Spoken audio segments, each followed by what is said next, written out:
Nagulat nga ako dito, akala ko hindi pa naka-video. Yun lang ay hindi halata. Isang magandang maulan na panahon. Ngayon, hinahanap ko ang aking pato na manok. Hindi ko mahanap kung saan.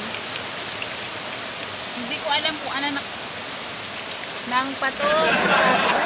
Hindi. At yun na nga po, naghahanap ako sa akin ng anak ng aking pato.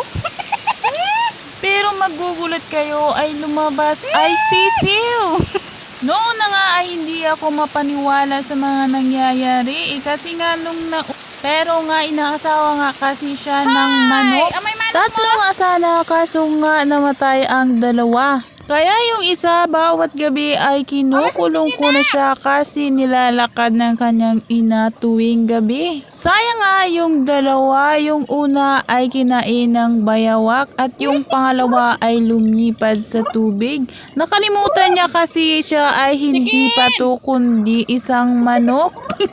Nakita na lang namin yung isisiw ay namatay na. At yung namatay nga ay nakuramdam mo talaga na ginigising ng nanay na pato ang kanyang sisiw.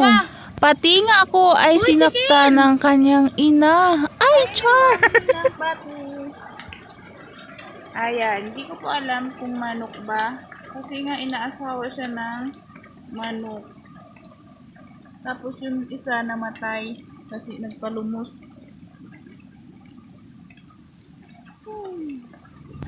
At hanggang dito na lang ang aking video. Bye-bye!